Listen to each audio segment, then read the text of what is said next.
በስመ አብ ወወልድ ወመንፈስ ቅዱስ አሐዱ አምላክ አሜን። ዓለማት ብፍቅሪ ዝገዝእ ጥንቲ ዝነበረ አልፋ ዓለም ሕሊፉ ዝነብር ኦሜጋ መጀመርታን መወዳእታን ዘይብሉ ናይ አቦታትና አምላኽ ናይ ሰራዊት ጌታ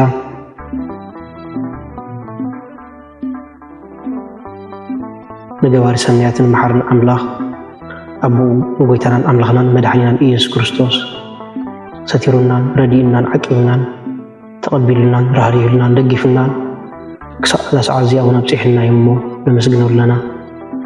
ሕጂ እውን ንዑ በዛ ቅድስቲ ዕለት እዚኣን ብኩሉ ዘመን ሂወትናን ብፍጹም ሰላም ክዕቅበና ንኩሉ ዝመልኽ እግዚኣብሔር አምላክ ንለምኖ። ወጎይታና እግዚኣብሔር ኩሉ እትመልኽ አቡ ንጎይታናን አምላኽናን መድኃኒናን ኢየሱስ ክርስቶስ ልዕሊ ኩሉ ኩነታትን ምእንቲ ኩሉ ኩነታትን ኣብ ውሽጢ ኩሉ ኩነታትን ነመስግነካ ኣሎና። ስለዝሰተርካናን ዝረዳእካናን ዝዓቐብካናን ናባኻውን ስለዝተቐበልካናን ስለዝረህራህካልናን ዝደገፍካናን ክሳዕ እዛ ሰዓት እዚኣ እውን ስለዘብፅሐካናን ነመስግነካ ኣሎና። ወመፍቀሪ ሰብ ካብ ሰናያትካ ንሓትን ንልምና ኣሎና። እዛ ቅድስቲ ዕለት እዚኣ ኣብ ኩሉ ዘመን ሂወትናን ንዓኻ ብምፍራሕ ብፍጹም ሰላም ክንፍጹም ሃበና። ኩሉ ቅንኣት ኩሉ ፈተናን ኩሉ ግብሪ ሰይጣንን ምኽሪ ክፉኣት ሰባትን ሕቡእን ጉህድን ዝኾነ ምልዓል ጸላእን ወጎይታይ ካባይ ኣርሕቕ። ካብ ኩሉ ህዝቢ ኻውን ኣርሕቕ። ካብዚ ቅዱስ ቦታኻ እውን ኣርሕቕ። ኩሉ ሰናያትን ዘድል ነገር ዓድለና። ምክንያቱ ንስኻ ኢኻ ትመንዕን ቅርቢትን ኩሉ ሓይሊ ጸላእን ክንርግፅ ስልጣን ዝሃብካና ካብ ኩሉ ክፋእ ኣድሕነናን ባልሃናን እምበር ኣብ ፈተና ይትእትወና።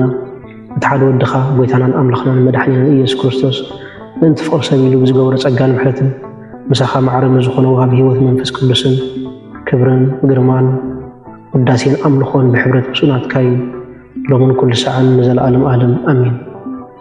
ስለ ቃላቱ ስም እግዚአብሔር አምላክና ይኽበር ይመስገን። እግዚአብሔር አምላክ በደልናን ኃጢአትናን ከይተመልከተ በድጋሜ በቃላቱ ክንጻናናዕ በቃላቱ ክንፍወስ በቃላቱ ክንሃድእ ስለዝፈተወን ስለዝፈቀደን ክብርን ምስጋናን ኣምልኾን ውዳሴን ስግደትን ንዕኡ ይኹኖ።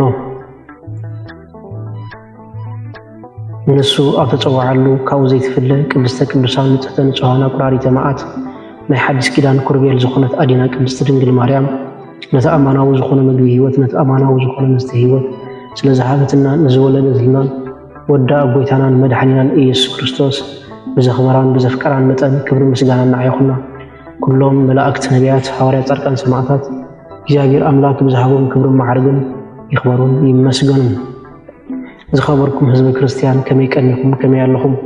አሜን። ስም ትልኡሉን ሕያውን ዝኾነ እግዚአብሔር አምላክና በአናብልኹማት ባሮቱ ይኽበር ይመስገን። ናይ ሎሚ መዘራረቢ አርእስትና ስለ ይቕሬታ እዩ። ይቕሬታ ሰማይ ዝኸፍት ማዕጾ እዩ። ኣብ ቅዱስ ወንጌልና ጎይታናን መድኃኒናን ኢየሱስ ክርስቶስ ከምዚ ኢሉ ኣሎ፣ ንሰብ በደሎም ተሓዲግኩምሎም ሰማያዊ ኣቦኹም ይቕረ ክብለልኩም ይብለና። ወንጌል ማቴዎስ ምዕራፍ 6:14 ይቕረ ምባል ምኽሪ ይኮነን ሓሳብ እውን ኣይኮነን፣ እንታይ ደኣ ትእዛዝ እዩ። ይቕረ ምባል ድኻም ኣይኮነን። ብዙሓት ሰባት ይቕረ ምባል ድኻም ማለት እዩ ዝመስሎም፣ ነገር ግን ኣይኮነን። ጎይታና ምስ ተሰቕለ ኣብ መስቀል ተሰቒሉ ደም እናደመየ እናቆሰለን ከሎ ምስ ተነጽገ ብሰባት ጡፍ ምስ ተባሃለሉ ምስ ተነዓቐ ከምዚ ኢሉ ጸለየ፣ ኣቦይ እንታይ ከም ዝገብሩ ኣይፈልጡን እሞ ይቕረ በለሎም። ወንጌል ሉቃስ ምዕራፍ 23:34 ስለዚ ወገናተይ እዚ ድኻም ኣይኮነን፣ እዚ መለኮታዊ ሓይሊ እዩ። እቶም ንክርስቶስ ዘፍቅሩ ጥራይ ይቕረ ይብሉ፣ እቶም ንክርስቶስ ዝኽተሉ ጥራይ ይቕረ ይብሉ። ይቕሬታ ዝብል ሰብ ኩሉ ግዜ ናይ ክርስቶስ ስስነ ልቦና ዘለዎ ናይ ክርስቶስ ሓሳብ ዘለዎ ሰብ እዩ። ስለዚ ንሕና እውን ክርስቲያን ከምዃንና መጠን በዚ ጾም በዚ ዘለናዮ ሱባኤ እንሆ ንዝበደሉና ኾኑ ንዝበደልናዮም ይቕረ ክንብል ይግባአና። ሓቀኛ ስልጣን ሕነን ፍዳይ ኣይኮነን፣ ሓቀኛ ሓይሊ ምሕረት እዩ ወገናተይ። ይቕረ ዘይምባል ቤት ማእሰርቲ እዩ። ይቕረ ዘይምባል ጸልማት እዩ። ይቕረ ዘይምባል ድንቁርና እዩ። ይቕረ ዘይምባል ክፍኣት እዩ። ይቕረ ዘይምባል ምዋት ምዃንካ ዘይምፍላጥ እዩ።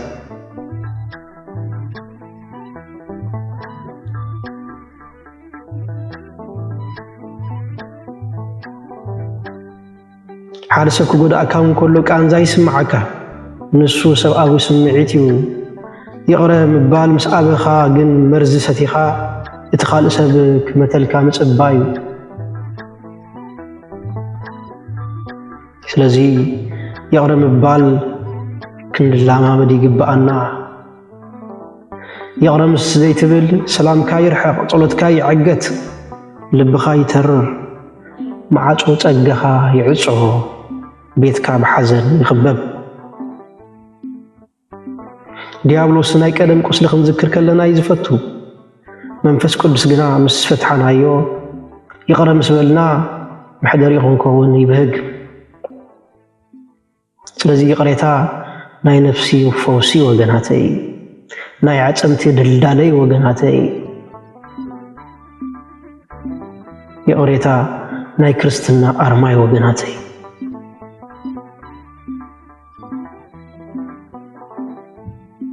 ቅድሚ ኩሉ ነገር ቅድሚ ጸሎት ቅድሚ ጾም ቅድሚ ስግደት ቅድሚ ምጽዋት ይቕረ ክንብል ይግብኣና ቅድሚ ምጽዋት ናብ ቤት ኣምላኽ መምጻእኻ ይብለና ቅዱስ ወንጌል ኪድ ምስቲ ተባኢስካያ ዘለኻ ሓውኻ ተዓረቕ እሞ ድሓር መስዋዕትኻ ኣቕርብ ድሓር ቁርባንካ ኣቕርብ ድሓር ምጽዋትካ ኣቕርብ እግዚኣብሔር ድማ ክቕበለልካ ይብለና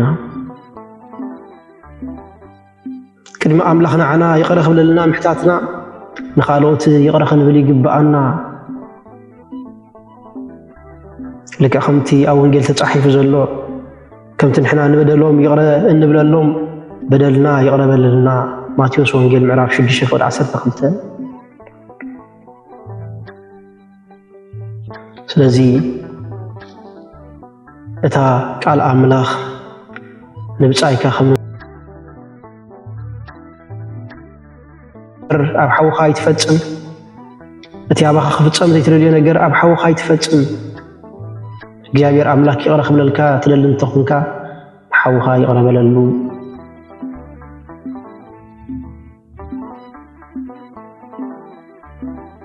ብውሕድ ይቕረ እንተኢልና ውሕድ ኢና ንዓጽድ ብብዙሕ ይቕረ እንተኢልና ከዓ ብዙሕ ምሕረት ኣምላኽ ንረክብ ስለዚ ኣብዚሒና ይቕረ ንበል ናይ ይቕረ ሰባት ንኹን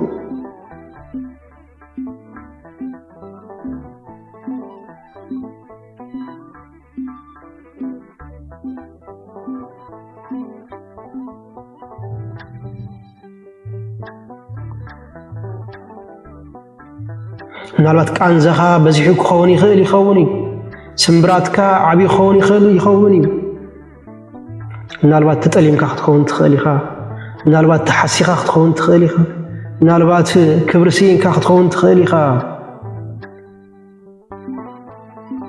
ይቕረ ምባል ግን ብኡ ንብኡ እመኖም ማለት ኣይኮነን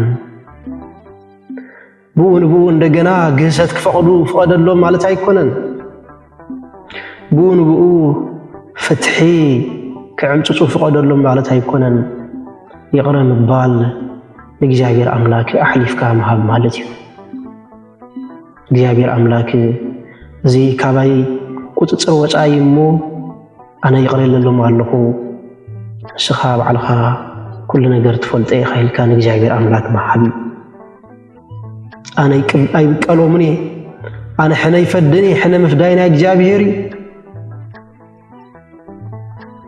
ብምባል ይቕረ ምባል ክትክእል ይግብኣካ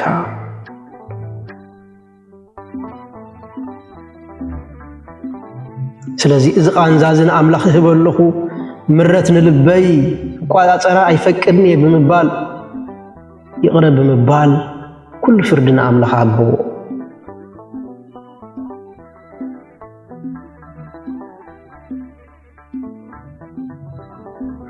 ኣብ ነፍሲ ወከፍ ሰዓት ኣብ ነፍሲ ወከፍ እትበደልካሉ ጊዜ ይቕረ በል ኣብ ነፍሲ ወከፍ ይቕረ ትብለሉ ጊዜ ሰንሰለት ይብተኽ ነቲ ይቕረ ዝበልካሉ ሰብ ኣብ ርእሲኡ ሓዊ ተኣግደሉ ለባም እንተኮይኑ ከዓ እነሆ ናብ ይቕሬታ ይምለስ ናብ ንስሓ ይመጽእ ብሰንኪ ናትካ ይቕሬታ ናብ ቅድስና ኣቢሉ ይመጽእ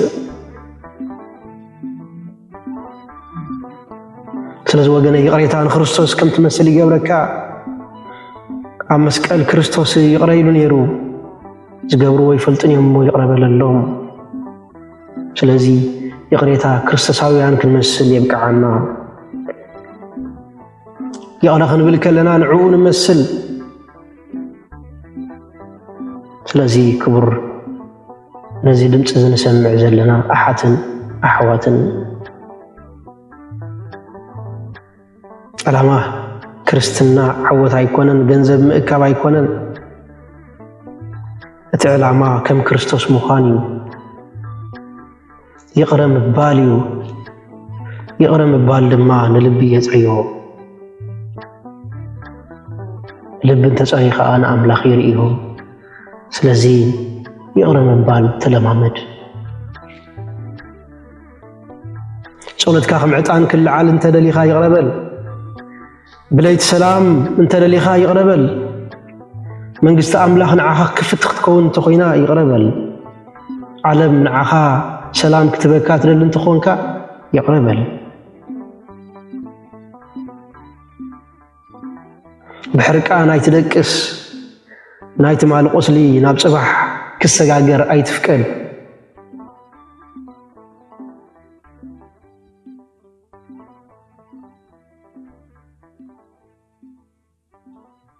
እግዚአብሔር አምላክን ይቅሬታኻ ሪኡ ካብ ኩሉ ክፍኣትን ካብ ኩሉ ስውርን ውህድን ዝኾነ ብልዓል ጸላእን ከድሕነካ እዩ እወ ናይ ይቅሬታ ሰብ ኩን ኣርማኻ ዕላማኻ ይቅሬታ ይኹን ምክንያቱ ኩሉ ሰብ ኣብዚ ዓለም ዘሎ ብፍላጥን ብዘይፍላጥን ይጋገዩ ብፍላጥን ብዘይፍላጥን ይእብስ እዩ ስለዚ ይቅሬታ መታን እግዚአብሔር አምላክ ክህበካ ንኩሉ ሰብ ብዝሕ ናይቲ ገበን ብዝሕ ናይቲ ዓመፅ ብዘየገድስ ንኩሉ ይቅሬታ ግበረሉ እግዚአብሔር አምላክ መንፈስ ቅዱስ ንጽብን ገብር ይደግፈና አዲና ቅድስት ድንግል ማርያም በአማላድነታ አይትፈልየና ከምኡውን ናይ ኩሎም ሁርያን ጻድቃን ተረዳእነት አይፈልየና እንዝነበረና ጊዜ ባሪኹን ቀዲሱን ስለዝሃበና ክብርን ምስጋናን አምልኾን ውዳሴን ስግደትን ንዕኡ ንበይኒ ይግባእ ወስብሃት ለእግዚአብሔር